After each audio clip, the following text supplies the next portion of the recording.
85 സങ്കീർത്തനം 8 മുതൽ 13 വരെയുള്ള വാക്യങ്ങൾ വാക്യപ്രതിവാക്യമായി വായിക്കാം. 85 സങ്കീർത്തനം 8 മുതൽ 13 വരെ. യഹോവയായ ദൈവം അരുളി ചെയ്യുന്നത് ഞാൻ കേൾക്കും.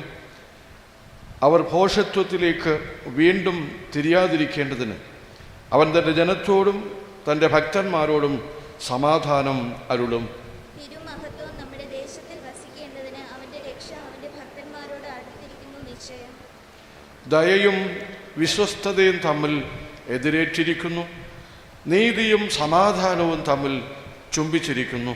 വിശ്വസ്തത ഭൂമിയിൽ നിന്ന് മുളയ്ക്കുന്നു, നീതി സ്വർഗത്തിൽ നിന്ന് നോക്കുന്നു.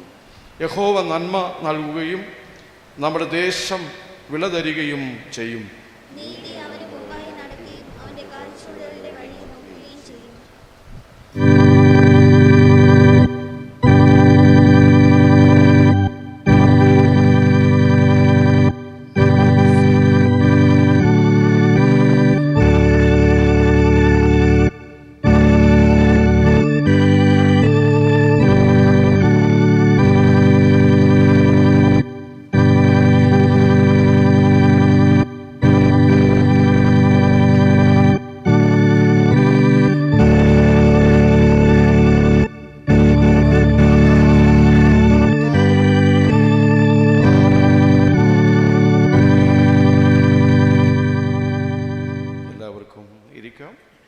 ഇന്നത്തേക്കുള്ള പാഠഭാഗങ്ങൾ തുടർന്ന് നമുക്ക് ശ്രവിക്കാം.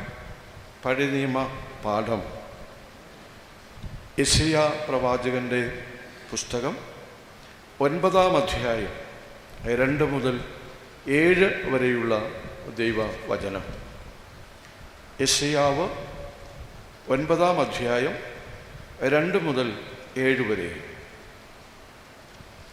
ഇരുട്ടിൽ നടന്ന ജനം വലിയൊരു വെളിച്ചം കണ്ടു. അന്ധതമസ്സുള്ള ദേശത്ത് പാർത്തവരുടെ മേൽ പ്രകാശം ശോഭിച്ചു. നീ വർദ്ധിപ്പിച്ചിട്ടില്ലാത്ത ജാതിയെ വർദ്ധിപ്പിക്കുന്നു.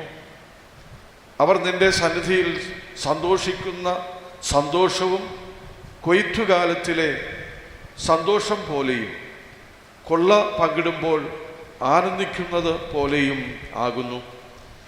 അവൻ ചുമക്കുന്ന നുകവും അവൻ്റെ ചുമലിലെ കോലും അവനെ ദണ്ഡിപ്പിക്കുന്നവൻ്റെ വടിയും മിദ്യാൻ്റെ നാളിലെ പോലെ നീ ഒടിച്ച് കളഞ്ഞിരിക്കുന്നു.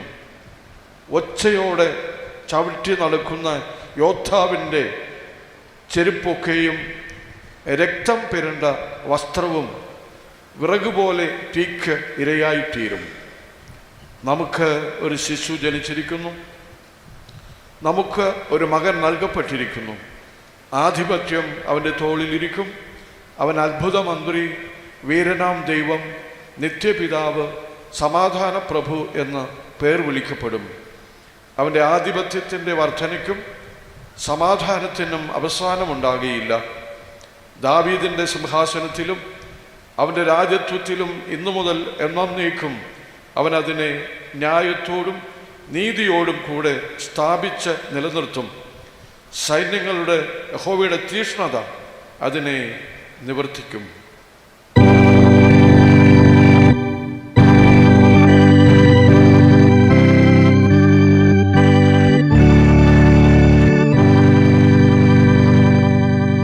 ലേഖനഭാഗം അപ്പോസ്തലനായ പൗലോസ് എഫെസ്യർക്ക് എഴുതിയ ലേഖനം 1-ാം അധ്യായം 3 മുതൽ 14 വരെയുള്ള ദൈവവചനം.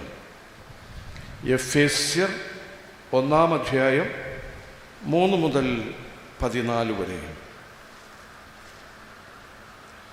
സ്വർഗത്തിലെ സകല ആത്മീയ അനുഗ്രഹത്താലും നമ്മുടെ ക്രിസ്തുവിൽ അനുഗ്രഹിച്ചിരിക്കുന്ന നമ്മുടെ കർത്താവായ യേശുക്രിസ്തുവിൻ്റെ ദൈവവും പിതാവുമായവൻ വാഴ്ത്തപ്പെട്ടവൻ. നാം തൻ്റെ സന്നിധിയിൽ വിശുദ്ധരും നിഷ്കളങ്കരും ആകേണ്ടതിന് അവൻ ലോകസ്ഥാപനത്തിന് മുമ്പേ നമ്മെ അവനിൽ തിരഞ്ഞെടുക്കുകയും തിരുഹിതത്തിൻ്റെ പ്രസാദപ്രകാരം യേശുക്രിസ്തു മുഖാന്തരം നമ്മെ ദത്തെടുക്കേണ്ടതിന് അവൻ പ്രിയനായവനിൽ നമുക്ക് സൗജന്യമായി നൽകിയ തൻ്റെ കൃപാമഹത്വത്തിൻ്റെ പുകഴ്ചയ്ക്കായി സ്നേഹത്തിൽ നമ്മെ മുൻ നിയമിക്കുകയും ചെയ്തുവല്ലോ. അവനിൽ നമുക്ക് അവൻ്റെ രക്തത്താൽ അതിക്രമങ്ങളുടെ മോചനമെന്ന വീണ്ടെടുപ്പ് ഉണ്ട്. അത് അവൻ നമുക്ക് താൻ ധാരാളമായി കാണിച്ച കൃപാധനപ്രകാരം സകല ജ്ഞാനവും വിവേകവുമായി നൽകിയിരിക്കുന്നു. അവനിൽ താൻ മുൻ നിർണയിച്ച തൻ്റെ പ്രസാദത്തിന് തക്കവണ്ണം തൻ്റെ ഹിതത്തിൻ്റെ മർമ്മം അവൻ നമ്മോട് അറിയിച്ചു. അത് സ്വർഗത്തിലും ഭൂമിയിലുമുള്ളത് എല്ലാം പിന്നെയും ക്രിസ്തുവിൽ ഒന്നായി ചേർക്ക എന്നിങ്ങനെ കാലസമ്പൂർണതയിലെ വ്യവസ്ഥയ്ക്കായിക്കൊണ്ട് തന്നെ അവനിൽ നാം അവകാശവും പ്രാപിച്ചു. തൻ്റെ ഹിതത്തിൻ്റെ ആലോചന പോലെ സകലവും പ്രവർത്തിക്കുന്നവൻ്റെ നിർണയപ്രകാരം മുൻ നിയമിക്കപ്പെട്ടത് മുമ്പിൽ കൂട്ടി ക്രിസ്തുവിൽ ആശ വെച്ചവരായ ഞങ്ങൾ അവൻ്റെ മഹത്വത്തിൻ്റെ പുകഴ്ചയ്ക്കാകേണ്ടതിന് തന്നെ അവനിൽ നിങ്ങൾക്കും നിങ്ങളുടെ രക്ഷയെക്കുറിച്ചുള്ള സുവിശേഷമെന്ന സത്യവചനം നിങ്ങൾ കേൾക്കുകയും അവനിൽ വിശ്വസിക്കുകയും ചെയ്തിട്ട് തൻ്റെ സ്വന്ത ജനത്തിൻ്റെ വീണ്ടെടുപ്പിന് വേണ്ടി തൻ്റെ മഹത്വത്തിൻ്റെ പുകഴ്ചയ്ക്കായിട്ട് നമ്മുടെ അവകാശത്തിൻ്റെ അച്ചാരമായ വാഗ്ദത്തത്തിൻ പരിശുദ്ധാത്മാവിനാൽ മുദ്ര ഇട്ടിരിക്കുന്നു.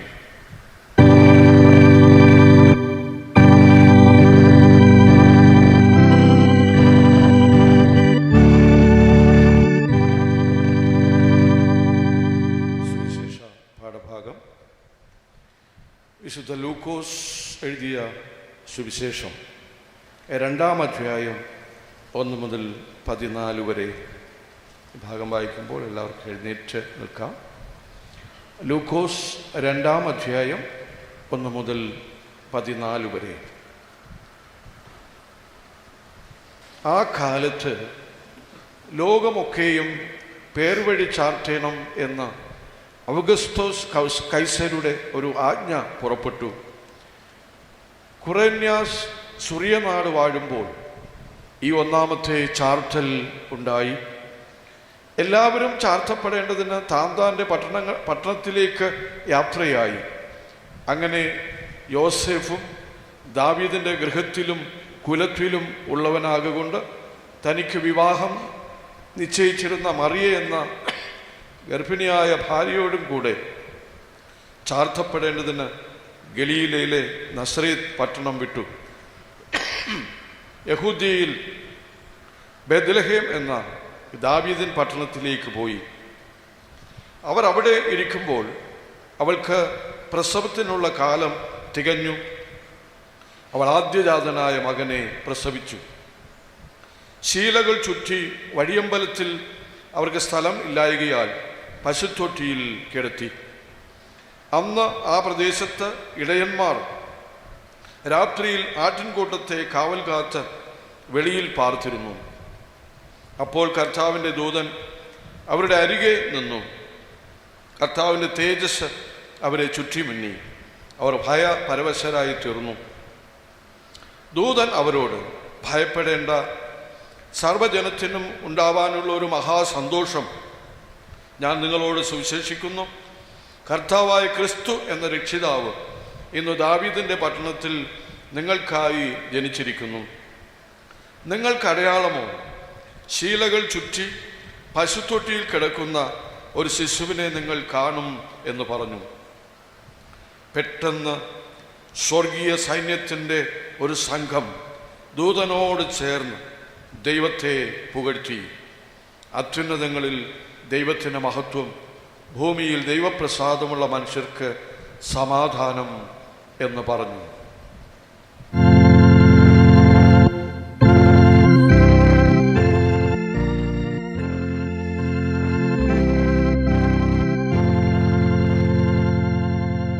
വിശ്വാസം നമുക്ക് പ്രഖ്യാപിക്കാം. അപ്പോസ്തല വിശ്വാസ പ്രമാണം ആരാധനക്രമം 22-ാം പുറം. സർവശക്തിയുള്ള പിതാവായി ആകാശത്തെയും ഭൂമിയെയും സൃഷ്ടിച്ച ദൈവത്തിൽ ഞാൻ വിശ്വസിക്കുന്നു. ദൈവത്തിൻ്റെ ഏകപുത്രനായി നമ്മുടെ കർത്താവായ യേശുക്രിസ്തുവിലും ഞാൻ വിശ്വസിക്കുന്നു. അവിടുന്ന് പരിശുദ്ധാത്മാവിനാൽ കന്യകമറിയയിൽ ഉൽപ്പാദിപ്പിക്കപ്പെട്ട് ജനിച്ചു. പൊന്തിയോസ് പീലാത്തോസിൻ്റെ കീഴിൽ കഷ്ടപ്പെട്ടു, കുരിശിൽ തറയ്ക്കപ്പെട്ടു, മരിച്ചടക്കപ്പെട്ടു. അവിടുന്ന് മരിച്ചവരിലേക്ക് ഇറങ്ങി, മൂന്നാം ദിവസം ഉയർത്തെഴുന്നേറ്റു. അവിടുന്ന് സ്വർഗത്തിലേക്ക് കയറി സർവശക്തിയുള്ള പിതാവായ ദൈവത്തിൻ്റെ വലതു ഭാഗത്തിരിക്കുന്നു. മരിച്ചവരെ ന്യായം വിധിക്കാൻ അവിടുന്ന് വരികയും ചെയ്യും. പരിശുദ്ധാത്മാവിലും ഞാൻ വിശ്വസിക്കുന്നു. വിശുദ്ധ കാതോലിക സഭയിലും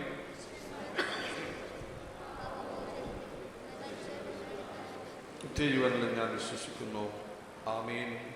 പ്രാർത്ഥനയ്ക്കായി നമുക്ക് നമ്മുടെ തലയിൽ വണക്കാം, പ്രാർത്ഥിക്കാം.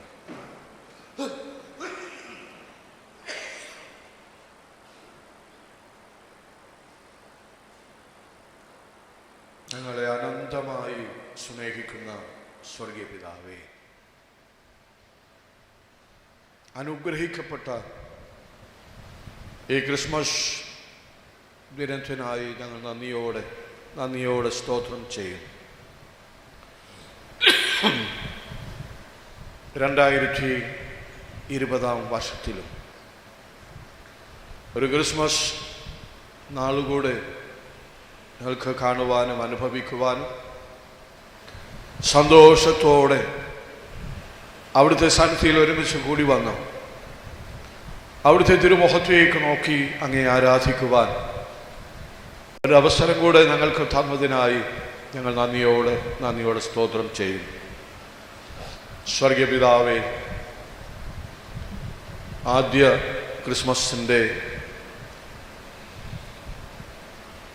ക്രിസ്മസ് ദിനത്തെ ഓർമ്മിച്ചുകൊണ്ട് ഈ നാളുകളിലും രക്ഷകന്റെ ജനനത്തെ ഞങ്ങൾക്ക് ഓർക്കുന്നതിനും കഴിഞ്ഞ നാളുകളിൽ ദൈവം ഞങ്ങളെ നടത്തിയ വിധങ്ങളെയും ദൈവം ചിതപകാരങ്ങളെല്ലാം നന്ദിയോടുകൂടെ ഓർക്കുന്നതിനും ദൈവത്തിന് നന്ദി സ്തോത്രങ്ങൾ അർപ്പിപ്പാനും തന്ന ഈ വിലപ്പെട്ട നിമിഷങ്ങൾക്കായി ഞങ്ങൾ സ്തോത്രം ചെയ്യുന്നു. കരുണയുള്ള ഞങ്ങളുടെ സ്വർഗീയ പിതാവേ, സകല മനുഷ്യരെയും രക്ഷിപ്പാനായി പാപ അന്ധകാരത്തിൽ നിന്ന് അത്ഭുത പ്രകാശത്തിലേക്ക് ഞങ്ങളെ വഴി നടത്തുവാൻ അവിടുന്ന് സ്വർഗത്തിൻ്റെ മഹിമകളെ വെടിഞ്ഞ് ഈ ഭൂമിയിൽ ഭൂജാതനായ ആ ദിനത്തെ ഞങ്ങൾ ഈ സമയം ഓർക്കുന്നു. കർത്താവെ, അങ്ങ് മനുഷ്യനെ രക്ഷിക്കുവാൻ അവിടുന്ന് മനുഷ്യനായി ഈ ഭൂമിയിൽ ഭൂജാതനായല്ലോ. കർത്താവെ, സകല മനുഷ്യരെയും രക്ഷിപ്പാൻ അങ്ങ് ഈ ഭൂമിയിൽ ജാതനായി ഞങ്ങൾക്ക് ഓരോരുത്തർക്കും വേണ്ടിയാണ് അങ്ങ് സ്വർഗത്തിൻ്റെ മഹിമകൾ വെടിഞ്ഞ് ഈ ഭൂമിയിൽ ദാസരൂപമെടുത്ത് ഈ ഭൂമിയിലേക്ക് ജാതനായത് എന്ന് ഞങ്ങൾ തിരിച്ചറിഞ്ഞുകൊണ്ട് യഥാർത്ഥമായി ഞങ്ങളെ രക്ഷിപ്പാൻ വന്ന ആ രക്ഷകനെ ഞങ്ങൾ ജീവിതത്തിൽ കൈക്കൊണ്ട് അവനിൽ വിശ്വസിച്ച് യഥാർത്ഥ ആ രക്ഷയുടെ സന്തോഷം ഞങ്ങൾക്ക് അനുഭവിക്കുവാനും ദൈവത്തെ മഹത്വപ്പെടുത്തുവാനും അവിടുന്ന് ഞങ്ങളെല്ലാവരെയും അവിടുന്ന് സഹായിക്കണമെന്ന് പ്രാർത്ഥിക്കുന്നു. തിരുസന്നിധിയിലായിരിക്കുന്ന എല്ലാ നിൻ്റെ മക്കളെയും അങ്ങ് പേരായിട്ട് അവിടുന്ന് അനുഗ്രഹിക്കണമേ. കഴിഞ്ഞ ക്രിസ്മസ് ദിനം ആഘോഷിച്ച ഞങ്ങൾക്ക് കർത്താവേ, ഒരു വർഷക്കാലം അവിടെ ഞങ്ങൾ അതിശയകരമായി അത്ഭുതകരമായി വഴി നടത്തി. പ്രത്യേകിച്ചും കഴിഞ്ഞ നാളുകളിൽ ലോകവ്യാപകമായിട്ടുള്ള പകർച്ചരോഗത്താൽ പ്രതിസന്ധികളുടെ മധ്യത്തിലൂടെയും അങ്ങ് ഞങ്ങളെ കരം പിടിച്ചു വഴി നടത്തിയ അപ്പൻ്റെ വലിയ കൃപകളെ ഞങ്ങൾ ഓർത്ത് നന്ദിയോടെ സ്തോത്രം ചെയ്യുന്നു. കഴിഞ്ഞ നാളുകളിൽ ഈ വർഷം ഞങ്ങൾക്ക് രക്ഷകൻ്റെ ജനന സന്ദേശം ഞങ്ങളുടെ എല്ലാ ഭവനങ്ങളിലും ഞങ്ങൾക്ക് ഘോഷിക്കുവാനും ദൈവത്തെ മഹത്വപ്പെടുത്തുവാനും ഈ വർഷവും അങ്ങ് ഞങ്ങളെ അവസരങ്ങളെ ഞങ്ങൾക്ക് തന്നതിനായി നന്ദിയോടെ സ്തോത്രം ചെയ്യുന്നു. കർത്താവിൻ്റെ കാര്യങ്ങൾ ഞങ്ങളെല്ലാവരെയും സമ്പൂർണ്ണമായിട്ട് ഞങ്ങളെ സമർപ്പിക്കട്ടെ. ദേശത്തിനായി ഞങ്ങൾ നന്ദിയോടെ സ്തോത്രം ചെയ്യുന്നു. ഞങ്ങളുടെ സഭയ്ക്കായി ഞങ്ങൾ പ്രാർത്ഥിക്കുന്നു. മുഴുവൻ കുടുംബങ്ങളെയും അവിടുത്തെ കരങ്ങൾ ഞങ്ങൾ സമർപ്പിച്ച് പ്രാർത്ഥിക്കുന്നു. കർത്താവെ, ഒരു കുഞ്ഞുപോലും നഷ്ടപ്പെട്ടു പോകുന്നത് അപ്പനിഷ്ടമില്ലല്ലോ. കർത്താവെ, എല്ലാവരും ദൈവത്തിൽ ആശ്രയിച്ച് യഹോവ നല്ലവനെന്ന് അനുഭവിച്ചറിഞ്ഞുകൊണ്ട് കർത്താവിന് ഇഷ്ടമുള്ള മക്കളായി ജീവിക്കുവാൻ അങ്ങ് ആഗ്രഹിക്കുന്നുവല്ലോ. അങ്ങ് ഞങ്ങളെക്കുറിച്ചുള്ള ദൈവത്തിൻ്റെ ഹിതം ഞങ്ങൾ തിരിച്ചറിഞ്ഞുകൊണ്ട് കർത്താവിന് ഇഷ്ടമുള്ള മക്കളായി തന്നെ ജീവിപ്പാൻ അങ്ങ് ഞങ്ങളെ സഹായിക്കുമാറാകണമെന്ന് പ്രാർത്ഥിക്കുന്നു. കർത്താവിൻ്റെ കരങ്ങൾ ഞങ്ങളെല്ലാവരെയും സമർപ്പിക്കട്ടെ. വിവിധ സാഹചര്യങ്ങളിൽ വിവിധ ആവശ്യങ്ങളോടുകൂടെ ആയിരിക്കുന്ന പ്രിയപ്പെട്ട നിൻ്റെ മക്കളുടെ ആഗ്രഹങ്ങളും ആവശ്യങ്ങളും അവിടുന്ന് കാണുകയും അറിയുകയും ചെയ്യുന്നുവല്ലോ. ഹൃദയങ്ങളെ കാണുന്ന കർത്താവ് ഓരോ നിൻ്റെ മക്കളെയും അവിടുന്ന് അനുഗ്രഹിക്കണമേ. കർത്താവിൻ്റെ കരങ്ങൾ ഞങ്ങളെല്ലാവരും സമ്പൂർണ്ണമായിട്ട് ഞങ്ങൾ തന്നെ സമർപ്പിക്കുന്ന കർത്താവെ, യഹോവ നല്ലവനെന്ന് അനുഭവിച്ചറിഞ്ഞുകൊണ്ട് പ്രത്യേകിച്ചും ആ ക്രിസ്മസ് നാളുകളിൽ ഞങ്ങൾ വെറും ആഘോഷമായിട്ട് മാത്രം ആഘോഷിക്കുന്നവരായിട്ടല്ല, യഥാർത്ഥമായി ഞങ്ങൾ രക്ഷകനായി ഭൂമിയിൽ ജാതനായ ആ രക്ഷകനെ ഞങ്ങൾ കൈക്കൊണ്ട് ആ രക്ഷയുടെ സന്തോഷം അനുഭവിപ്പാനും സന്തോഷിപ്പാനും അവിടുന്ന് നാളുകളിൽ അവിടുന്ന് ഞങ്ങൾ എല്ലാവരെയും അവിടുന്ന് സഹായിക്കുമാറാകണമെന്ന് പ്രാർത്ഥിക്കുന്നു. വിവിധ സാഹചര്യങ്ങളിലായിരിക്കുന്ന എല്ലാ നിൻ്റെ മക്കൾക്കായും പ്രാർത്ഥിക്കുന്നു കർത്താവെ. എല്ലാവരെയും അവിടുന്ന് കാണുകയും അറിയുകയും ചെയ്യുന്നത് കൊണ്ട് ഞങ്ങൾ നന്ദിയോടെ സ്തോത്രം ചെയ്യുന്നു. കർത്താവെ, അവിടുത്തെ സന്നിധിയിലായിരിക്കുന്ന എല്ലാവരെയും ഒരിക്കൽ കൂടെ അപ്പൻ്റെ കരങ്ങൾ ഞങ്ങൾ സമർപ്പിക്കുന്ന കർത്താവെ. ഗാനങ്ങൾ ആലപിക്കുന്ന ഗായക സംഘത്തെ അധികമായി ശക്തീകരിക്കണമേ. ഇന്ന് ദൂത് നൽകുവാൻ പ്രിയാശേരെയും അവിടുന്ന് ശക്തീകരിക്കുകയും ആത്മാവിൽ ബലപ്പെടുത്തുകയും ചെയ്യണമെന്ന് പ്രാർത്ഥിക്കുന്നു. ദൈവവചനം കേട്ട് ഞങ്ങളുടെ ജീവിതത്തിൽ ഒരു പുതിയ ദർശനത്തോടെ, ഒരു പുതിയ അനുഭവത്തോടെ, ഒരു പുതിയ സമർപ്പണ ജീവിതം ഞങ്ങളുടെ ജീവിതത്തിൽ ഞങ്ങൾക്കുണ്ടാകുവാൻ അവിടുന്ന് സഹായിക്കുമാറാകണമെന്ന് പ്രാർത്ഥിക്കുന്നു. കർത്താവിൻ്റെ കൃപ കൂടാതെ ഞങ്ങൾക്കൊന്നുമില്ലല്ലോ. ഇന്നയോളം ഇത്രത്തോളം നടത്തിയ സ്വർഗീയ പിതാവ് തുടർന്നും ഞങ്ങളെ അവിടുന്ന് പരിപാലിക്കണമേ, വഴി നടത്തണമേ എന്ന് പ്രാർത്ഥിക്കുന്നു. ക്രൂശിൻ്റെ മറവിൽ ഞങ്ങളെ അവിടുന്ന് മറച്ചു കൊള്ളണമേ. അവിടുത്തെ കൃപ കൂടാതെ ഞങ്ങൾക്കൊന്നുമില്ല. ജീവിക്കുന്ന കാലം അത്രയും അവിടുത്തെ തിരുമുഖത്തേക്ക് മാത്രം നോക്കി അപ്പനിഷ്ടമുള്ള മക്കളായി തന്നെ ജീവിച്ച് കർത്താവെ ഞങ്ങളുടെ ജീവിതങ്ങൾ കൊണ്ട് ഞങ്ങൾ അങ്ങേ മഹത്വപ്പെടുത്തുവാനായിട്ട് അവിടുന്ന് സഹായിക്കണമേ. ആരാധനയുടെ തുടർന്നുള്ള ഭാഗങ്ങളിലെല്ലാം അങ്ങ് ഞങ്ങളോട് കൂടെ ഇരുന്ന് ഞങ്ങളെ വഴി നടത്തണമേ. ആരാധന അങ്ങയ്ക്ക് പ്രസാദകരമായിരിക്കാനൊന്ന് സഹായിക്കണം. യേശു മസിഹ മൂലം പ്രാർത്ഥന കേൾക്കണം പരിശുദ്ധ പരമപിതാവേ, ആമീൻ. സ്വർഗസ്ഥനായ ഞങ്ങളുടെ പിതാവേ, തിരുനാമം വിശുദ്ധീകരിക്കപ്പെടണമേ. തിരുരാജ്യം വരണമേ. തിരിഷ്ടം സ്വർഗത്തിലെ പോലെ ഭൂമിയിലും ആകണമേ. ഞങ്ങൾക്ക് ആവശ്യമുള്ള ആഹാരം ഇന്നു തരണമേ. ഞങ്ങളുടെ കടക്കാരോട് ഞങ്ങൾ ക്ഷമിച്ചിരിക്കുന്നത് പോലെ ഞങ്ങളുടെ കടങ്ങളെ ഞങ്ങളോടും ക്ഷമിക്കണമേ. ഞങ്ങളെ പരീക്ഷയിൽ കടച്ചാതെ ദുഷ്ടങ്ങളിൽ നിന്ന് വിടുവിക്കണമേ. രാജ്യവും ശക്തിയും മഹത്വവും എന്നേക്കും അങ്ങേക്കുള്ളതല്ലോ. ആമീൻ.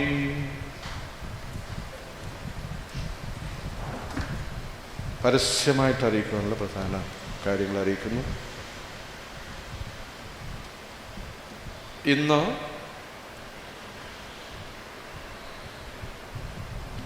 ഈ ആരാധന കഴിഞ്ഞതിന് ശേഷം 9 മണിക്ക് കിറ്റ് വിതരണം നടത്തുന്നതാണ്. അതിനർഹരായിട്ടുള്ള ആളുകൾ അത് അന്ന് സ്വീകരിക്കുവാനായിട്ട് പ്രത്യേകിച്ച് നിങ്ങൾ ഓർപ്പിക്കുന്നു. ഈ ആരാധന കഴിഞ്ഞ ഉടനെ ക്രിസ്മസ് ട്രീ നടത്തപ്പെടുന്നതാണ്. COF അംഗങ്ങൾക്കും ബാലജന സഖ്യ അംഗങ്ങൾക്കുമാണ് ഈ ക്രിസ്മസ് ട്രീയിൽ പങ്കെടുക്കുന്നതിനും നറുക്കെടുപ്പിൽ പങ്കെടുക്കാനുള്ള അവസരമുള്ളത്. സംഘടനാ അംഗങ്ങൾ അതിൽ പങ്കെടുക്കേണ്ടതാണ്. 10 മണിയോടുകൂടെ അത് ക്ലോസ് ചെയ്യുന്നതാണ്. അതിനു മുമ്പായി ഒരുമിച്ച് കൂട്ടം കൂടാതെ ഇന്നത്തെ നിയന്ത്രണങ്ങളെ പാലിച്ചുകൊണ്ട് സംഘടനാംഗങ്ങൾ അതിൽ പങ്കുകൊള്ളുവാനായിട്ട് ഞങ്ങൾ ഓർപ്പിക്കുന്നു.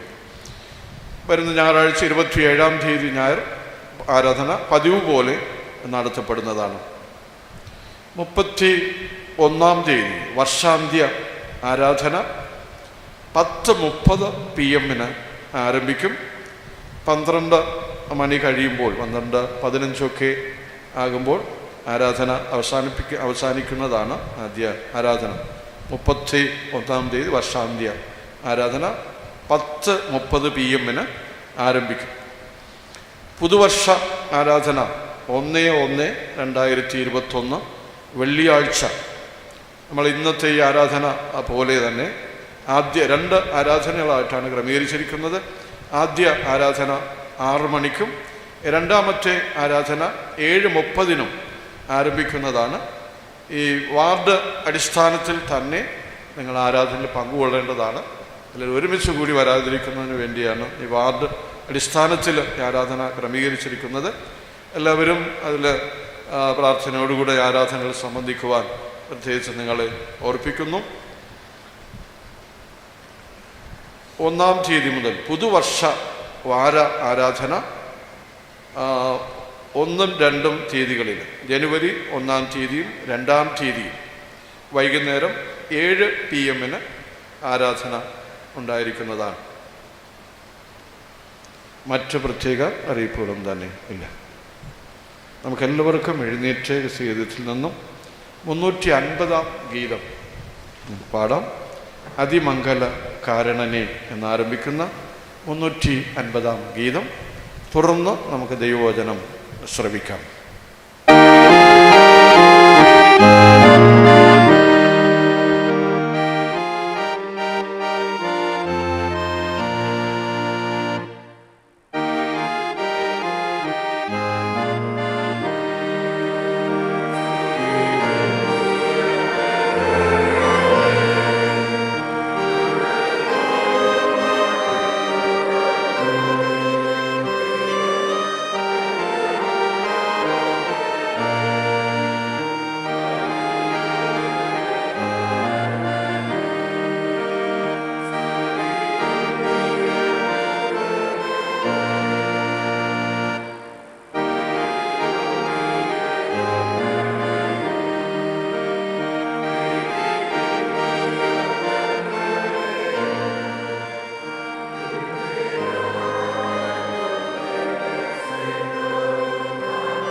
ബെത്ലഹേമിൽ നമുക്ക് വേണ്ടി ഭൂജാതനായ രക്ഷകനായ ക്രിസ്തു യേശുവിൻ്റെ നാമത്തിൽ എല്ലാവർക്കും എൻ്റെ സ്നേഹവന്ദനത്തെ അറിയിക്കട്ടെ. ക്രിസ്മസ് അറ്റ് 2020 രോഗാതുരതയുടെയും ഏകാന്തതകളുടെയും തൊഴിലില്ലായ്മയുടെയും നഷ്ടങ്ങളുടെയും പ്രതീക്ഷ ഇല്ലായ്മയുടെയും ഒക്കെ പച്ചയായ ജീവിത യാഥാർത്ഥ്യങ്ങളിൽ നിന്നുകൊണ്ട് ഒരു ക്രിസ്തുമസ്. അതാണ് 2020 നമ്മുടെ ക്രിസ്തുമസ്. ഈ യാഥാർത്ഥ്യങ്ങളൊന്നും തന്നെ വിസ്മരിക്കാതെ ക്രിസ്തുവിൽ അധിഷ്ഠിതമായ ശുഭപ്രതീക്ഷയുടെ നല്ലൊരു ക്രിസ്തുമസ് നിങ്ങൾക്കെല്ലാവർക്കും ഞാൻ ആദ്യമേ ആശംസിക്കുകയാണ്. ക്രിസ്തുമസിൻ്റെ ദിനത്തിലൂടെ ആരാധനകളിലൂടെ ദൈവം നമ്മെ നന്മയിൽ വഴി നടത്തട്ടെ എന്ന് പ്രാർത്ഥിക്കുന്നു. Christmas is A mission rather than a celebration. Christmas എന്നത് ഒരു ആഘോഷം എന്നതിലുപരി അതൊരു ദൗത്യമാണ് എന്ന് നമ്മൾ മനസ്സിലാക്കണം.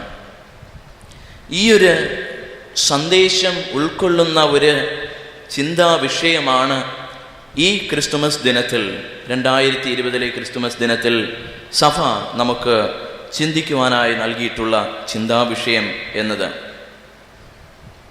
Christmas, finding space for the prince of piece, സമാധാന പ്രഭുവിനായി ഇടം കണ്ടെത്തൽ എന്നുള്ള വിഷയമാണ് നമ്മൾ ഇന്ന് ധ്യാനിക്കുവാനായി ഒരുങ്ങുന്നത്. A mission of finding space for Christ the Prince of piece. സമാധാന പ്രഭുവായ ക്രിസ്തുവിന് ഇടം കണ്ടെത്തുക എന്നുള്ള ദൗത്യം. ഈ ഒരു ചിന്താവിഷയത്തിന് ആസ്പദമായി ധ്യാനിക്കുന്നതിനായി എടുത്തിട്ടുള്ള വേദഭാഗം എന്നത് ഇന്ന് നമ്മൾ പാഠമായി വായിച്ചു കേട്ട ലൂക്കോസ് എഴുതിയ വിശുദ്ധ സുവിശേഷം 2-ാം അധ്യായം അതിൻ്റെ 7-ാമത്തെ വാക്യം. ലൂക്കോസ് എഴുതിയ വിശുദ്ധ സുവിശേഷം 2-ാം അധ്യായം അതിൻ്റെ 7-ാമത്തെ വചനം. അവൾ ആദ്യജാതനായ മകനെ പ്രസവിച്ചു. ശീലകൾ ചുറ്റി വഴിയമ്പലത്തിൽ അവർക്ക് സ്ഥലം ഇല്ലായ്കയാൽ പശുത്തൊട്ടിയിൽ കിടത്തി. ഒരു നിമിഷം കണ്ണുകളടയ്ക്കാം. വചന ശുശ്രൂഷയ്ക്കായി പ്രാർത്ഥിക്കാം.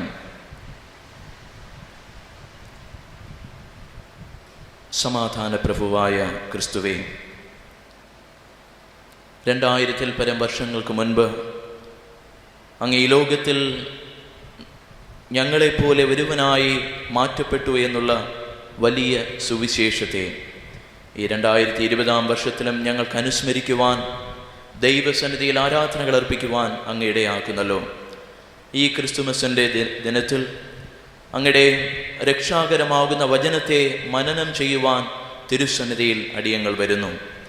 അങ്ങയെ ശരിയായി തിരിച്ചറിയുവാൻ, അങ്ങയുടെ തിരുപ്പിറവിയുടെ യഥാർത്ഥമായ അർത്ഥതലങ്ങളിലൂടെ സഞ്ചരിക്കുവാൻ ഈ വചന ശുശ്രൂഷ കാരണമായി തീരുവാൻ ആയിട്ട് ഞങ്ങൾ പ്രാർത്ഥിക്കുന്നു.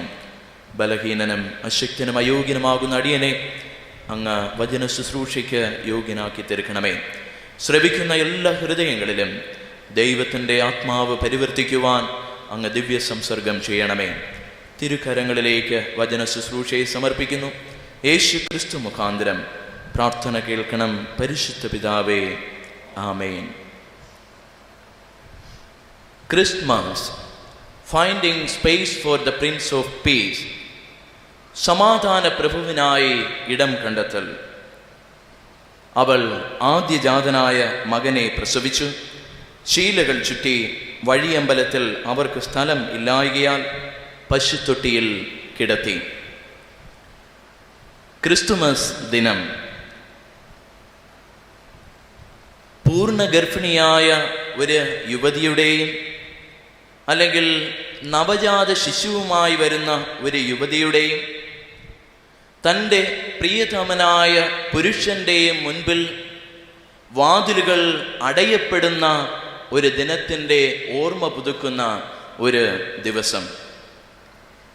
മൈലുകൾ സഞ്ചരിച്ച് ക്ഷീണിതരായ ഒരു മാതാവും പിതാവും തങ്ങളുടെ പ്രയാണമധ്യത്തിൽ പിറന്നു വീണ കുഞ്ഞിന് അല്ലെങ്കിൽ കുഞ്ഞിനെ ഒന്ന് കിടത്തുവാൻ, പരിലാളിക്കുവാൻ വഴിയമ്പലത്തിൽ പോലും സ്ഥലം കിട്ടാതെ കേവലം ഒരു പശുത്തൊഴുത്തിൽ കിടത്തി ആ ചോരക്കുഞ്ഞിനെ താലോലിക്കേണ്ടി വന്ന ഒരു ദിവസത്തിൻ്റെ ഓർമ്മ പുതുക്കൽ.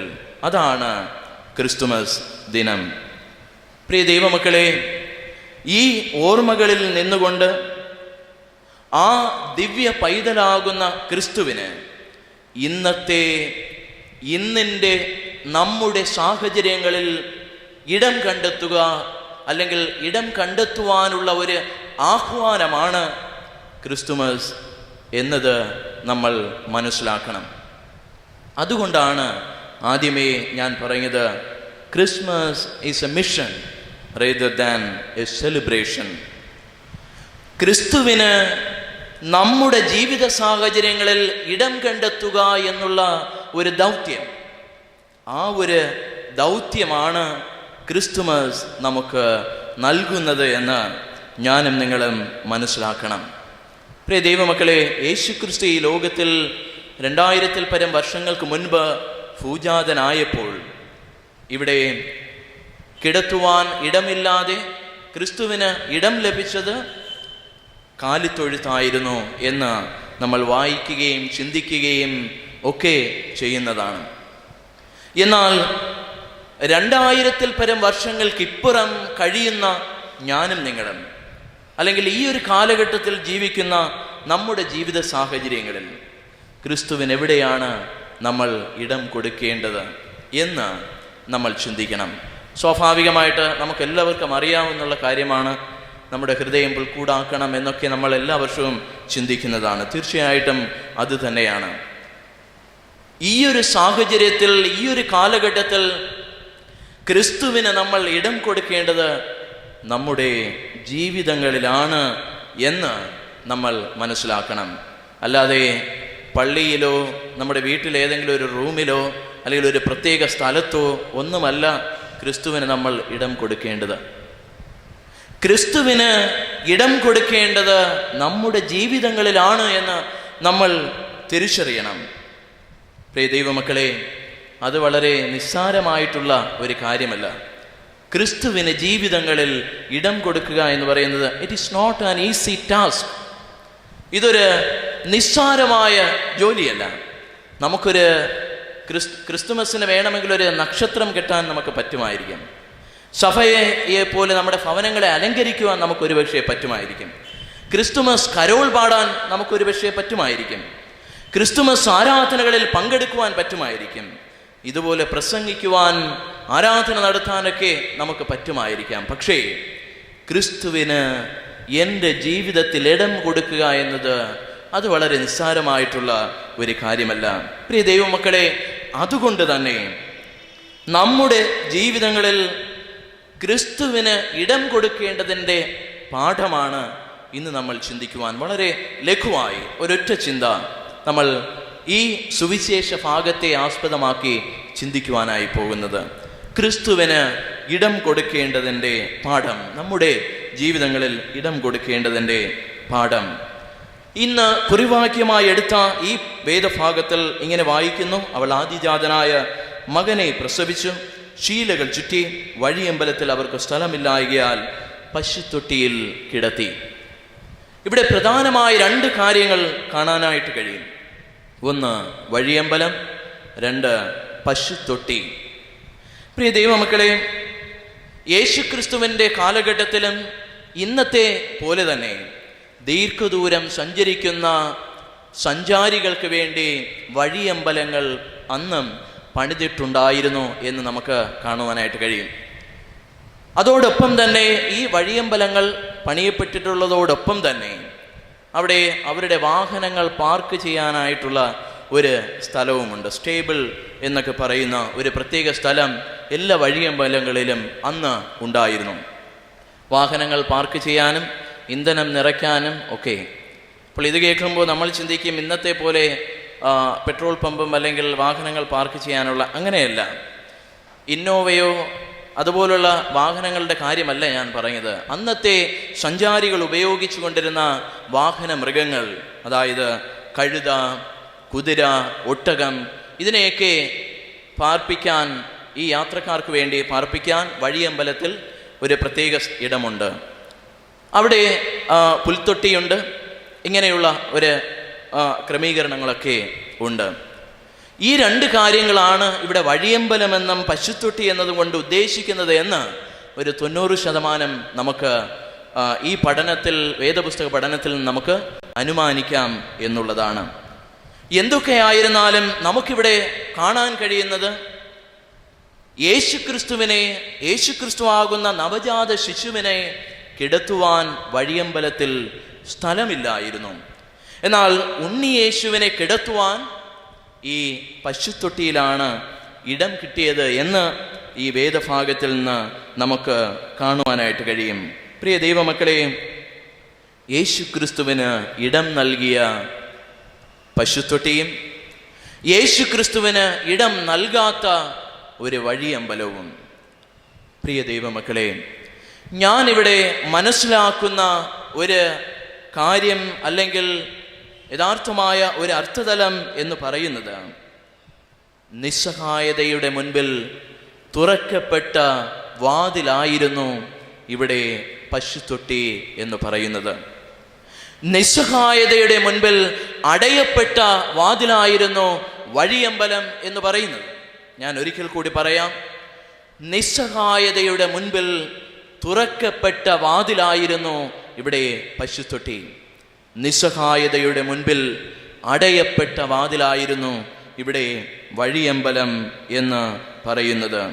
പ്രിയ ദൈവമക്കളെ, ഒരു ചോരക്കുഞ്ഞുമായി വരുന്ന യോസേഫും മറിയയും രാത്രിയുടെ യാമങ്ങളിൽ അല്ലെങ്കിൽ ആരും സഹായകമില്ലാതെ രാത്രിയുടെ യാമങ്ങളിൽ വഴിയോരങ്ങളിൽ അലഞ്ഞുതിരിയുന്ന, ചോരക്കുഞ്ഞുമായി അലഞ്ഞുതിരിയുന്ന ഒരു അപ്പൻ്റെയും അമ്മയുടെയും അവസ്ഥ ഏറ്റവും നിസ്സഹായകരമായ ഒരവസ്ഥയാണ്.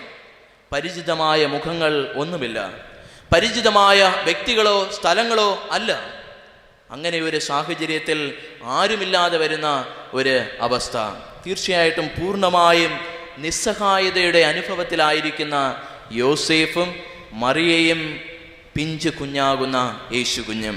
പ്രിയ ദൈവമക്കളെ, ഈ യോസേഫിൻ്റെയും മറിയയുടെയും നിസ്സഹായനായ യേശു കുഞ്ഞിൻ്റെയും മുൻപിൽ തുറക്കപ്പെട്ട വാതിലായിരുന്നു ഈ പശുത്തൊട്ടി എന്ന് പറയുന്നത്. പ്രിയ ദൈവമക്കളെ, ഇവിടെ പശുത്തൊട്ടി അല്ലെങ്കിൽ പുൽക്കൂട് നമുക്ക് നൽകുന്ന ഒരു സന്ദേശമുണ്ട്. പുൽക്കൂട് നമുക്ക് നൽകുന്ന സന്ദേശമെന്ന് പറയുന്നത്, നമ്മുടെ ജീവിതങ്ങൾ നിസ്സഹായതയുടെ മുൻപിൽ തുറക്കപ്പെട്ട ഒരു വാതിലായിരിക്കണം എന്നുള്ളതാണ് പശുത്തൊട്ടി നമുക്ക് നൽകുന്ന സന്ദേശം. പ്രിയ ദൈവമക്കളെ, നിസ്സഹായതയുടെ മുൻപിൽ തുറക്കപ്പെട്ട വാതിലുകളായി എൻ്റെയും നിങ്ങളുടെയും ജീവിതങ്ങൾ മാറ്റപ്പെടണം. യേശുക്രിസ്തുവിന് എൻ്റെ ജീവിതത്തിൽ ഇടം നൽകണമെങ്കിൽ, യേശുക്രിസ്തു എൻ്റെ ഹൃദയത്തിൽ വാസം ചെയ്യുന്ന അനുഭവം ഉണ്ടാകണമെങ്കിൽ, ഞാൻ ചെയ്യേണ്ട ഒരു പ്രധാനപ്പെട്ട കാര്യം, അല്ലെങ്കിൽ യേശുക്രിസ്തുവിന് ഇടം കൊടുത്ത പശുത്തൊട്ടിയിൽ നിന്ന് ഞാൻ മനസ്സിലാക്കേണ്ട ഒരു കാര്യം, നിസ്സഹായതയുടെ മുൻപിൽ ഒരു തുറക്കപ്പെട്ട വാതിലായി എൻ്റെ ജീവിതം മാറ്റപ്പെടണം എന്നുള്ളത് ഞാനും നിങ്ങളും മനസ്സിലാക്കണം. അതും ഞാൻ നേരത്തെ പറഞ്ഞതുപോലെ പ്രിയ ദൈവമക്കളെ, നിസ്സാരമായ ഒരു കാര്യമല്ല. ഇവിടെ പശുത്തൊട്ടിക്ക് നിസ്സഹായതയുടെ മുൻപിൽ തുറക്കപ്പെട്ട വാതിലായി മാറ്റപ്പെടുവാൻ ഒരു പ്രത്യേക കാരണമുണ്ടായിരുന്നു. ആ കാരണമെന്ന് പറയുന്നത് ഒരു അൺകണ്ടീഷണൽ കമ്പേഷൻ ഈ പശുത്തൊട്ടിക്കുണ്ടായിരുന്നു എന്നുള്ളതാണ്. ഒരു അൺകണ്ടീഷണൽ കമ്പേഷൻ എന്ന് പറഞ്ഞാൽ വ്യവസ്ഥകളില്ലാത്ത ഒരു സഹാനുഭൂതി ഈ പശുത്തൊട്ടിക്ക് ഉണ്ടായിരുന്നു എന്നുള്ളതാണ്. വ്യവസ്ഥകളില്ലാതെ സഹാനുഭൂതി കാണിക്കുവാനുള്ള ഒരു സ്വഭാവമായിരുന്നു ഈ പശുത്തൊട്ടിക്ക് ഈ യോസേഫിൻ്റെയും മറിയയുടെയും യേശു കുഞ്ഞിൻ്റെയും മുൻപിൽ നിസ്സഹായതയുടെ മുൻപിൽ ഒരു തുറക്കപ്പെട്ട വാതിലായി മാറ്റപ്പെടുവാൻ കഴിഞ്ഞത്. എന്നാൽ ഇവിടെ വഴിയമ്പലത്തിന് ഈ ഒരു അൺകണ്ടീഷണൽ കമ്പേഷൻ, ഒരു വ്യവസ്ഥകളില്ലാത്ത ഒരു സഹാനുഭൂതി ഈ വഴിയമ്പലത്തിനില്ലായിരുന്നു. എന്നാൽ പശുത്തൊട്ടിക്ക് അത് ഉണ്ടായിരുന്നതായി നമുക്ക് കാണുവാനായിട്ട് കഴിയും. പ്രിയ ദൈവമക്കളെ, വഴിയമ്പലത്തെക്കുറിച്ച് ചിന്തിക്കുമ്പോൾ നമുക്ക് കാണുവാനായിട്ട് കഴിയുന്നത് ദീർഘദൂരം സഞ്ചരിച്ചു വരുന്ന യാത്രികർക്ക് എപ്പോഴും ഒരു സഹായമാണ് ഈ വഴിയമ്പലം എന്ന് പറയുന്നത്. ഇന്ന് ഹോട്ടൽ പോലെ, ലോഡ്ജ് പോലെയൊക്കെ നമുക്കത് വളരെ സഹായകമാണ്. പരിചിതമല്ലാത്ത സ്ഥലത്ത് വാസം ചെയ്യുവാൻ സഹായകമായ ഒരു ഇടം. അതുപോലെ തന്നെ ഈ വഴിയമ്പലം എന്ന് പറയുന്നത് എപ്പോഴും വില്ലിംഗ് ആണ്, മറ്റുള്ളവരെ സഹായിക്കാൻ വില്ലിംഗ് ആണ്. നിങ്ങൾക്ക് റൂം തരാം, സഹായിക്കാം, ആ ഒരു മനോഭാവമാണ് വഴിയമ്പലത്തിൻ്റേത്. പക്ഷേ ഇവിടെ നമുക്ക് കാണാൻ കഴിയുന്നത് വഴിയമ്പലം എല്ലാവരെയും സഹായിക്കാൻ മനസ്സുള്ള ഒരു അവസ്ഥയാണ്. അല്ലെങ്കിൽ മറ്റുള്ളവരെ സഹായിക്കാൻ വേണ്ടിയാണ് വഴിയമ്പലങ്ങൾ സ്ഥാപിക്കപ്പെട്ടിട്ടുള്ളത്. പക്ഷേ വിത്ത് സം കണ്ടീഷൻസ്, ചില വ്യവസ്ഥകളോടെ മാത്രമേ വഴിയമ്പലം മറ്റുള്ളവരെ സഹായിക്കുകയുള്ളൂ. പണം തന്നാൽ റൂം തരാം, പ്രതിഫലം തന്നാൽ ഞാൻ നിങ്ങളെ സഹായിക്കാം. ഇവിടെ വിശുദ്ധ ലൂക്കോസ് എഴുതിയ സുവിശേഷം 10-ാം അധ്യായം 34-35 വാക്യങ്ങളിൽ നല്ല ശമരിയക്കാരൻ്റെ കഥയുണ്ട്. ശമരിയാക്കാരനായ വ്യക്തി ഈ മുറിവേറ്റ് കിടക്കുന്ന മനുഷ്യനെ എടുത്തുകൊണ്ട് വഴിയമ്പലത്തിൽ കൊണ്ടുപോവുകയാണ്. കൊണ്ടുപോയിട്ട് ചികിത്സിക്കുവാനുള്ള പണം കൊടുത്തിട്ട് പറഞ്ഞു, ഇതിലധികമായി ചെലവിട്ടാൽ ഞാൻ മടങ്ങി വരുമ്പോൾ ഞാൻ അടച്ചുകൊള്ളാം. ഇവിടെ ഈ ശമരിയാക്കാരനുണ്ടായത് അൺകണ്ടീഷണൽ കമ്പേഷൻ, എന്നാൽ ഇവിടെ ഈ വഴിയമ്പലക്കാരനുണ്ടായത് ഒരു കണ്ടീഷണൽ കമ്പേഷൻ. ഇതിൻ്റെ കൂടുതൽ ചിലവായാൽ നിങ്ങൾ പണം തരണം, എങ്കിൽ ഞാൻ കുറച്ചുകൂടി സഹായിക്കാം. പ്രിയ ദൈവമക്കളെ, വഴിയമ്പലത്തിൻ്റേതൊരു conditional compassion, a conditional compassion, വ്യവസ്ഥകളോടുകൂടിയ സഹാനുഭൂതിയാണ് വഴിയമ്പലത്തിന് ഉണ്ടായിരുന്നത്. എന്നാൽ ഈ പശുത്തൊട്ടിക്കുണ്ടായിരുന്നത് അൺകണ്ടീഷണൽ കമ്പേഷൻ, ഒരു വ്യവസ്ഥയുമില്ലാതെയുള്ള സഹാനുഭൂതി.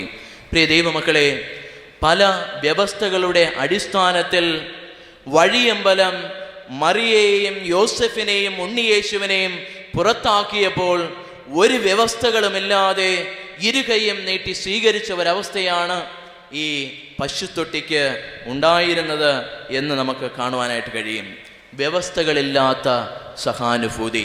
പ്രിയ ദൈവമക്കളെ, പലപ്പോഴും നമ്മുടെ ജീവിതങ്ങളും ഇതുപോലെയാണ്, വഴിയമ്പലത്തെ പോലെയാണ് നമ്മൾ പെരുമാറാറുള്ളത്, അല്ലേ?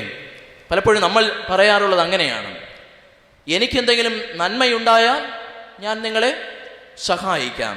പലപ്പോഴും നമ്മളെപ്പോഴും വില്ലിംഗ് ആണ് എല്ലാവരെയും സഹായിക്കാൻ, എന്ത് വേണമെങ്കിലും നിങ്ങൾക്ക് ചെയ്തു തരാം, പക്ഷേ എനിക്ക് ഗുണമുണ്ടാകണമെന്നുള്ള ഒരു ചിന്ത, ഒരു കണ്ടീഷണൽ കമ്പേഷൻ. എനിക്ക് എന്തെങ്കിലും നേട്ടമുണ്ടെങ്കിൽ മാത്രം ഞാൻ നിങ്ങളെ സഹായിക്കാം. വഴിയമ്പലത്തെ പോലെയാണ് ഞാനും നിങ്ങളും പലപ്പോഴും പെരുമാറാറുള്ളത്. പ്രിയ ദൈവമക്കളെ, നിസ്സഹായതയുടെ മുൻപിൽ തുറക്കപ്പെട്ട വാതിലുകളായി നമ്മുടെ ജീവിതങ്ങൾ മാറ്റപ്പെടണം. അവിടെ വ്യവസ്ഥകൾക്ക് സ്ഥാനമില്ല. നിസ്സഹായതയുടെ മുൻപിൽ വ്യവസ്ഥകൾ വയ്ക്കുവാൻ അതിന് പ്രസക്തിയില്ല. പ്രിയ ദൈവമക്കളെ, നിസ്സഹായതയ്ക്ക് സമ്പന്നനെന്നോ ദരിദ്രനെന്നോ ഇല്ല, പുരോഹിതനെന്നോ അൽമായനെന്നോ ഇല്ല. ഏതൊരു വ്യക്തിയും നിസ്സഹായനായി മാറ്റപ്പെട്ടേക്കാം. എന്നാൽ നിസ്സഹായതയുടെ മുൻപിൽ തുറക്കപ്പെട്ട വാതിലുകളായി നമ്മുടെ ജീവിതങ്ങൾ മാറ്റപ്പെടണം എന്നാണ് യേശുക്രിസ്തു എന്നെ കിടത്തിയ പശുത്തൊട്ടി നമ്മെ പഠിപ്പിക്കുന്നത്. ഒരിക്കൽ മറ്റൊരു രാജ്യത്തിൻ്റെ പശ്ചാത്തലമാണ്. ക്രിസ്തുമസ് ഈവിൻ്റെ ദിവസമാണ്. അവിടെ ഒരു ഹെർമാൻ എന്ന് പറയുന്ന ഒരു വ്യക്തി, അദ്ദേഹം ഒരു ചാർക്കോൾ ബേണറായിരുന്നു. എന്ന് പറഞ്ഞാൽ ഈ മരം മുറിച്ച് മരത്തിൽ നിന്ന് കരിയുണ്ടാക്കി അങ്ങനെ ഉപജീവനം കഴിച്ചു വരുന്ന ഒരു സാധാരണക്കാരനായ ഒരു വ്യക്തി. ക്രിസ്തുമസിൻ്റെ തലേ ദിവസമുള്ള രാത്രിയിൽ, അല്ലെങ്കിൽ തലേ ദിവസവും അദ്ദേഹം എല്ലാ ദിവസത്തെയും പോലെ വനാന്തരങ്ങളിൽ മരം വെട്ടുന്നതിന് വേണ്ടി കടന്നുപോയപ്പോൾ ആ വളരെ മഞ്ഞ് വീഴുന്ന തണുപ്പേറിയ ഒരു സാഹചര്യമാണ്. തൻ്റെ ജോലിയെല്ലാം കഴിഞ്ഞ് തൻ്റെ ഭവനത്തിലേക്ക്, തൻ്റെ കുടിലേക്ക് മടങ്ങുവാൻ ഈ മനുഷ്യൻ ഒരുക്കത്തോടെ വെപ്രാളപ്പെടുകയാണ്. വളരെ ദരിദ്രനായ പാവപ്പെട്ട ഒരു വ്യക്തി. അദ്ദേഹം തൻ്റെ വിറകെല്ലാം ചുമന്നുകൊണ്ട് ഇങ്ങനെ സഞ്ചരിച്ചു വരുമ്പോൾ ആ വനാന്തരത്തിൽ ആ രാത്രിയോടടുത്ത ഈ സമയത്ത് എന്തോ ഈ മഞ്ഞ് വീഴുന്ന സമയത്ത് ഒരു കൊച്ചു കുഞ്ഞിൻ്റെ കരച്ചിൽ കേട്ടു. കുഞ്ഞെന്ന് പറഞ്ഞാൽ ഒരു ബാലനായ ഒരു കൊച്ചു കുട്ടിയുടെ കരച്ചിൽ. അദ്ദേഹം ശബ്ദം കേട്ട ഇടത്തേക്ക് പോയി നോക്കിയപ്പോൾ കീറിയ വസ്ത്രങ്ങൾ ധരിച്ച് ഒരു ബാലൻ, ഒരു നിസ്സഹായനായ ഒരു ബാലൻ, ആരുമില്ലാതെ അവിടെ ഇരുന്ന് ഇങ്ങനെ ഏങ്ങി കരയുകയാണ്. ഈ മനുഷ്യൻ നോക്കിയപ്പോൾ ഈ വനാന്തരത്തിൽ ഈ രാത്രിയിൽ ഈ ചെറിയ ബാലൻ എന്താണ് ചെയ്യുന്നത്? ആരാണ് ഇവനെ ഇവിടെ കൊണ്ട് വിട്ടത്? ഈ കൊച്ചുകുട്ടിയോട് ഈ മനുഷ്യൻ ചോദിച്ചു, നിന്നെ ആരാണ് ഇവിടെ കൊണ്ടാക്കിയത്? നിന്റെ അപ്പനും അമ്മയും എവിടെയാണ്? ഈ കൊച്ചുബാലൻ നിസ്സഹായനായി ഈ മനുഷ്യന്റെ മുഖത്തേക്ക് നോക്കുക മാത്രമാണ് ചെയ്തത്. നോക്കി ഇങ്ങനെ കരഞ്ഞുകൊണ്ടിരിക്കുന്നു. ഈ മനുഷ്യന്റെ ചോദ്യങ്ങൾക്കൊന്നും മറുപടി കൊടുത്തില്ല. ഇദ്ദേഹത്തിന് മനസ്സലിഞ്ഞ് ഇദ്ദേഹം കുറച്ചു കഴിഞ്ഞിട്ട് പറഞ്ഞു, നീ രാത്രി ഇവിടെ ഇരുന്നാൽ രാവിലെ ആകുമ്പോൾ നീ മരിച്ചു പോകും. ഈ തണുപ്പ് കൊണ്ടോ അല്ലെങ്കിൽ വന്യമൃഗങ്ങൾ നിന്നെ പിടിച്ചു കൊണ്ടുപോവുകയോ ചെയ്യും. അതുകൊണ്ട് നീ എൻ്റെ കൂടെ വരിക. ഈ കൊച്ചു ബാലനെയും കൂട്ടി ഈ മനുഷ്യൻ തൻ്റെ ആ കുടിലേക്ക് കടന്നു ചെന്നു. അവിടെ പോയി വാതിൽ മുട്ടിയപ്പോൾ തൻ്റെ ഭാര്യ വാതിൽ തുറന്നു. തൻ്റെ കൊച്ചുമക്കൾ ഓടി വന്നു. അവരെല്ലാവരും ഓടി വന്നപ്പോൾ ഈ കൊച്ചുകുട്ടിയെ കണ്ടു. അപ്പോൾ ഈ മനുഷ്യൻ നടന്ന സംഭവങ്ങളെല്ലാം അവരോട് വിശദീകരിച്ചു. അവിടെ ഈ അമ്മയും മറ്റു കുഞ്ഞുങ്ങളും ഈ കൊച്ചു കുഞ്ഞിനെ സന്തോഷത്തോടെ സ്വീകരിച്ചു. ആ ക്രിസ്തുമസ് ഈവിൻ ദിനത്തിൽ സ്വാഭാവികമായിട്ട് ചിന്തിക്കും, ഒരു കൊച്ചുകുടിലിൽ കുഞ്ഞുങ്ങളെ പോറ്റുവാൻ പോലും നിവൃത്തിയില്ലാത്ത സാഹചര്യത്തിൽ ഒരു കൊച്ചിനെ കൂടി കൊണ്ടുവരുമ്പോൾ അവിടെ പ്രശ്നങ്ങൾ ഉണ്ടാകാം. പക്ഷേ അവർ സന്തോഷത്തോടെ ഈ കുഞ്ഞിനെ സ്വീകരിച്ചു. അവർ അന്ന് തയ്യാറാക്കിയ വിഭവസമൃദ്ധമായ ഭക്ഷണം ഈ കുഞ്ഞിന് കൊടുത്തു. ഈ കുഞ്ഞിന് പുതപ്പിക്കുവാനായി വസ്ത്രങ്ങൾ കൊടുത്തു. എല്ലാവരും അവിടെ ഉണ്ടായിരുന്ന ആ മനുഷ്യൻ്റെ കൊച്ചു മക്കൾ അവർക്ക് ലഭിച്ച ക്രിസ്മസ് ഗിഫ്റ്റുകളിൽ നിന്ന് ഓരോ അംശം ഈ കൊച്ചു ബാലനായിട്ട് കൊടുത്തു. കുറേ കഴിഞ്ഞപ്പോൾ അവർ ഒരുമിച്ച് അവിടെ ആ ഒരു ഫെലോഷിപ്പിൽ ആയിരുന്നപ്പോൾ ഈ കൊച്ചു ബാലൻ്റെ മുഖം കുറെ കൂടി പ്രകാശപൂരിതമായി തീർന്നു. അവർ അവിടെ വലിയൊരു വെളിച്ചം അവിടെ വീശി. കുറച്ചു കഴിഞ്ഞപ്പോൾ ഈ കുഞ്ഞിന് ചിറക് മുളച്ചെന്നും പിന്നെ ഒരു ദൈവദൂതനെ പോലെ അവിടെ ഒരു സ്വപ്നം കാണുന്നത് പോലെ ആയിത്തീർന്നു, അപ്രത്യക്ഷമായി തീർന്നു എന്ന് അവിടെ പറയുന്നു. ഈ മനുഷ്യൻ പറഞ്ഞു, ഇതാ യേശു കുഞ്ഞ് എന്ന് പറഞ്ഞ് നിലവിളിച്ചു. അവിടെ പറയുന്നത്, പിന്നെയുള്ള ഓരോ വർഷങ്ങളിലും ക്രിസ്തുമസിൻ്റെ തലേ ദിവസം നിസ്സഹായരായ ഏതെങ്കിലും ഒരു കുഞ്ഞിനെ ഇവർ സഹായിക്കുക പതിവായി തീർന്നതായിട്ട് ഈ കഥ രേഖപ്പെടുത്തിയിരിക്കുന്നു. പ്രിയ ദൈവമക്കളെ, നിസ്സഹായതയുടെ മുഖങ്ങളെല്ലാം ക്രിസ്തുവിൻ്റെ മുഖങ്ങളാണ്. ഈ ലോകത്തിൽ നിസ്സഹായതയുടെ ജീവിതങ്ങളെല്ലാം ക്രിസ്തുവിൻ്റെ ജീവിതങ്ങളാണ് എന്ന് ഞാനും നിങ്ങൾ മനസ്സിലാക്കണം. പല വ്യവസ്ഥകളുടെ അടിസ്ഥാനത്തിൽ യേശുക്രിസ്തുവിൻ്റെ മുൻപിൽ അല്ലെങ്കിൽ മറിയയുടെയും യോസേഫിൻ്റെയും മുൻപിൽ വഴിയമ്പലത്തിൻ്റെ വാതിലുകൾ അടയപ്പെട്ടു എങ്കിൽ ഒരു വ്യവസ്ഥകളുമില്ലാതെ അവരുടെ മുൻപിൽ ഈ യേശുക്രിസ്തുവിൻ്റെയും യോസേഫിൻ്റെയും മറിയയുടെയും നിസ്സഹായതയുടെ മുൻപിൽ പശുത്തൊട്ടിയുടെ വാതിലുകൾ തുറക്കപ്പെട്ടു എന്നുള്ളതാണ് ഈ ക്രിസ്തുമസ് നൽകുന്ന സന്ദേശം. നിസ്സഹായതയുടെ മുൻപിൽ നമ്മുടെ ജീവിതങ്ങളുടെ വാതിൽ തുറക്കപ്പെടണം. അങ്ങനെ വരുമ്പോൾ യേശു ക്രിസ്തു നമ്മുടെ ഹൃദയത്തിൽ പ്രവേശിക്കും. ക്രിസ്തുവിന് നമ്മുടെ ജീവിതങ്ങളിൽ ഇടമുണ്ടായിത്തീരും. പ്രിയ ദൈവമക്കളെ, അങ്ങനെ സമാധാന പ്രഭുവാകുന്ന ക്രിസ്തുവിന് നമ്മുടെ ജീവിതങ്ങളിൽ ഇടം കൊടുക്കാം. നമ്മുടെ മുൻപിൽ കാണുന്ന നിസ്സഹായതയുടെ മുഖങ്ങളിൽ ക്രിസ്തുവിനെ ദർശിക്കുക. അവിടെയാണ് ക്രിസ്തുവിൻ്റെ സാന്നിധ്യമുള്ളത്. പ്രിയ ദൈവമക്കളെ, ക്രിസ്തുവിന് നമ്മുടെ ജീവിതങ്ങളിൽ സ്ഥലമൊരുക്കുവാൻ ഈ ക്രിസ്തുമസ് ഇടയായി തീരട്ടെ. ഈ വചന ശുശ്രൂഷ അതിന് സഹായകമായി തീരട്ടെ എന്ന് പ്രാർത്ഥിക്കുന്നു. ദൈവം നമ്മെല്ലാവരെയും അനുഗ്രഹിക്കട്ടെ. സന്തോഷപ്രദമായ അനുഗ്രഹീതമായ ഒരു ക്രിസ്മസ് ഒരിക്കൽ കൂടി ആശംസിച്ചുകൊണ്ട് നിർത്തുന്നു. ദൈവം നമ്മെല്ലാവരെയും അനുഗ്രഹിക്കുമാറാകട്ടെ. ആമേൻ. ഈ സമയം നമുക്കെല്ലാവർക്കും എഴുന്നേറ്റ് നിന്ന് ക്രിസ്തീയ ആരാധനയ്ക്കുള്ള പാട്ടുപുസ്തകത്തിൽ 351 ഗീതം കൊയറിനോട് ചേർന്ന് പാടി ദൈവത്തെ മഹത്വപ്പെടുത്താം. രാജരാജ ദൈവജാതൻ യേശു മഹാരാജൻ താൻ എന്ന് തുടങ്ങുന്ന 351 ഗീതം.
ഞങ്ങൾക്ക് തന്ന ആരാധനയ്ക്കായി നന്ദിയോട് സ്തോത്രം ചെയ്യുന്നു. 2020 ഒരു ക്രിസ്മസ് ദിനം കൂടെ ഞങ്ങൾ കാണുവാൻ ഈ ക്രിസ്മസ് ദിനത്തിൽ, ഈ പ്രഭാതത്തിൽ അവിടുത്തെ മക്കളായ ഞങ്ങൾക്ക് തൻ്റെ സന്നിധിയിൽ ഒരുമിച്ച് കൂടി വരുവാൻ, അങ്ങേ ആരാധിക്കുവാൻ, അങ്ങേ മഹത്വപ്പെടുത്തുവാൻ ഒരവസരം കൂടി തന്നതിനായി നന്ദിയോട് സ്തോത്രം. ഞങ്ങളിന്ന് പാടിയ പാട്ടുകളും ഞങ്ങൾ ശ്രവിച്ച ദൈവവചനവും ഞങ്ങളുടെ ജീവിതത്തിൽ എപ്പോഴും ഞങ്ങൾക്ക് ആത്മീയമായി, ഞങ്ങൾക്ക് എപ്പോഴും അനുഗ്രഹമായിരിക്കാൻ നമ്മൾ സഹായിക്കണം. സ്വർഗീയ കർത്താവേ, നിസ്സഹായതയുടെ മധ്യത്തിലും കർത്താവേ, അങ്ങയ്ക്ക് ഞങ്ങളുടെ ജീവിതത്തിൽ ഞങ്ങൾ ഇടം നൽകുന്നവരായിട്ട് തന്നെ ആയിരിക്കാനായിട്ട് അവിടുന്ന് സഹായിക്കണം. അങ്ങ് ഞങ്ങളിൽ വസിക്കുവാനായിട്ട് അങ്ങ് ആഗ്രഹിക്കുന്നുവല്ലോ. എന്നിൽ വസിപ്പിൻ, ഞാൻ നിങ്ങളിലും വസിക്കാമെന്ന് അങ്ങ് ഞങ്ങൾക്ക് വാഗ്ദത്വം നൽകിയിരിക്കുന്നുവല്ലോ. ഞാൻ വാതിൽക്കൽ നിന്ന് മുട്ടുന്നു. ആരെങ്കിലും എൻ്റെ ശബ്ദം കേട്ട് വാതിൽ തുറന്നു ഞാൻ അവൻ്റെ അടുക്കൽ ചെന്ന് അവൻ എന്നോടും കൂടെ അത്താഴം കഴിക്കുമെന്ന് തിരുവചനം നിങ്ങൾ ഓർപ്പിക്കുന്നുവല്ലോ. കർത്താവെ, ഹൃദയവാതിൽക്കൽ മുട്ടിക്കൊണ്ടിരിക്കുന്ന കർത്താവിനായി ഞങ്ങളുടെ ഹൃദയങ്ങളെ തുറന്നു നൽകുവാൻ അങ്ങേ ഞങ്ങൾ രക്ഷകനായി സ്വീകരിച്ച് അംഗീകരിച്ചുകൊണ്ട് യേശു ക്രിസ്തുവിലൂടെയുള്ള യഥാർത്ഥ സന്തോഷം ഞങ്ങൾക്ക് അനുഭവിക്കുവാനും കർത്താവിനായി ജീവിപ്പാനും ഞങ്ങളെ അവിടുന്ന് സഹായിക്കണം. ക്രൂശിൻ്റെ മറവിൽ ഞങ്ങളെല്ലാവരെയും അവിടുന്ന് മറയ്ക്കണം. അനുഗ്രഹത്തോടെ ഞങ്ങളെ അയക്കണം. പുതിയ ദർശനത്തോടെ, പുതിയ സമർപ്പണത്തോടെ തന്നെ ജീവിച്ച് കർത്താവിനായി ജീവിപ്പാൻ, കർത്താവിനെ മഹത്വപ്പെടുത്തുവാൻ അങ്ങ് ഞങ്ങളെ സഹായിക്കണം. പകലിൻ്റെ അനുഗ്രഹങ്ങളും നന്മകളും കൊണ്ട് എല്ലാവരെയും അവിടുന്ന് അനുഗ്രഹിക്കണം. യേശു മസിഹ മൂലം പ്രാർത്ഥന കേൾക്കണം പരിശുദ്ധ പരമപിതാവേ, ആമേൻ. ആശീർവാദം നമ്മുടെ കർത്താവും രക്ഷകനുമാകുന്ന യേശു മസിഹായുടെ കൃപയും പിതാവായ ദൈവത്തിൻ്റെ സ്നേഹവും പരിശുദ്ധാത്മാവിൻ്റെ നിരന്തര സാന്നിധ്യവും കൂട്ടായ്മയും സഹവാസവും എല്ലാവരോടും എപ്പോഴും ഇരിക്കുമാറാകട്ടെ. ആമേൻ.